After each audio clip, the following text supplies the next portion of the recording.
Hi, I'm Tamez, and today with all my friends at RecipeLion.com, I'm really excited to bring you another installment of our Thanksgiving special. And so what I'm going to do right now is show you how I'm going to make the dessert. And what I'm making is a really simple apple cobbler. So what I have right here is 3 pounds of apples, and it's really simple to process the apples. You just need a peeler, and I just had it. But what you do is you're going to go ahead and peel the apple. And it's really simple. Just go ahead and go around the top, go around the bottom, and I just stripe all the way up.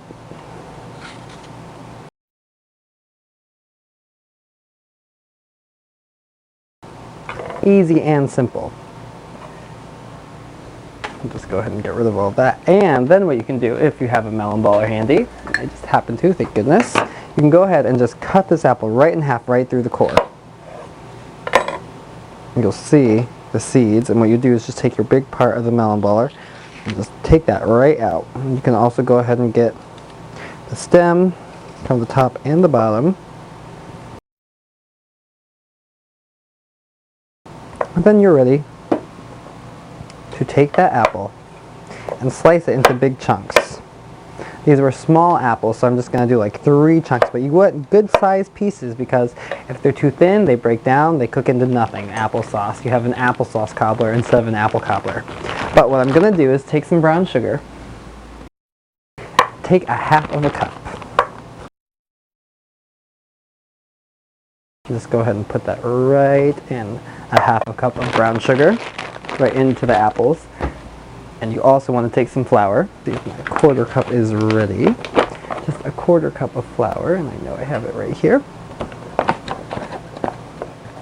Throw that right in. And the flour will thicken the juices of the apples nicely. And you'll also want to take a little bit of salt, just a sprinkle, not too much, hardly any at all. Just a little bit. You also want to put in some cinnamon. I like cinnamon. But I'm going to hold back a little bit, so I'll only put in a ½ teaspoon into the apples because I'm also going to be putting cinnamon into the topping as well.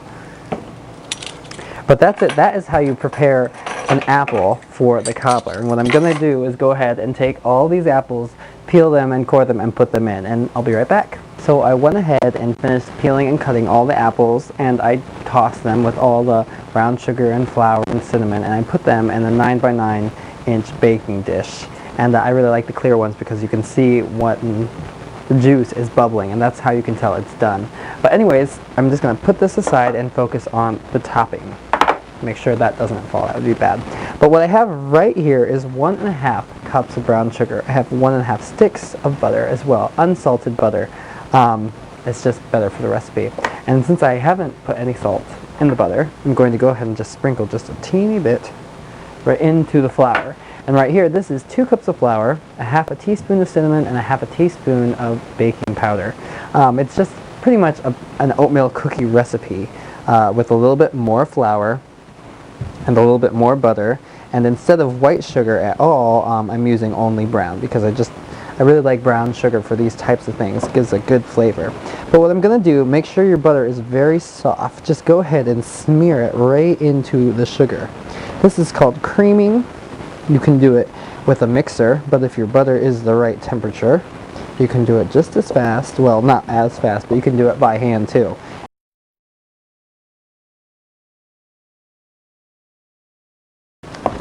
And into this you can add just a little bit of vanilla, just maybe a teaspoon or so, not very much.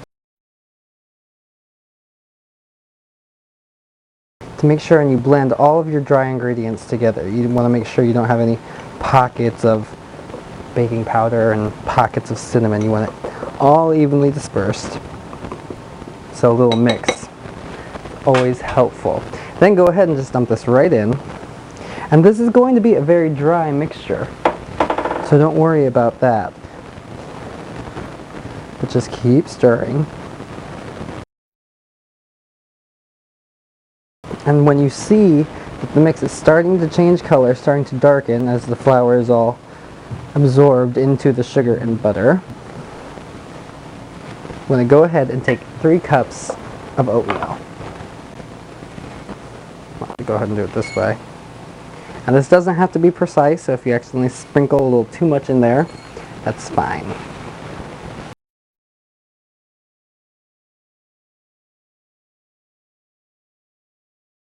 Continue to mix.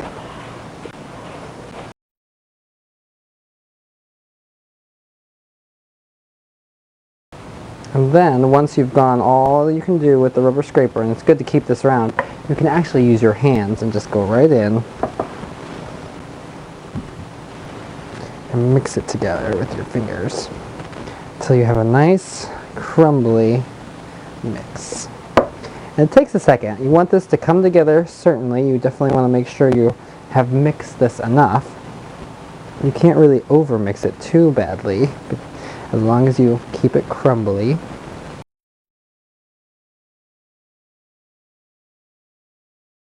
And you're going in and you're seeing that everything has come together, and you can kind of make a ball of it, but it still crumbles apart.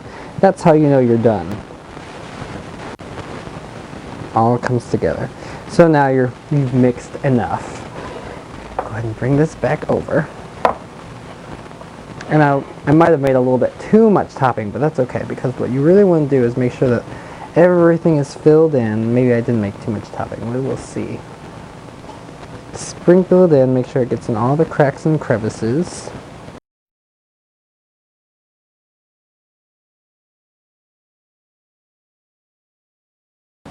And don't worry about it being so high, because those apples will shrink down quite a bit as they cook. But I think that's a good amount of crumble topping on top. Maybe just a little bit more. And there you go. And you can save this for another crumble. You can put it into the freezer. Make another apple something, or maybe something cherry, really tasty. But there you have it. So this you'll cover with aluminum foil, and I know I love aluminum foil today, but it's handy.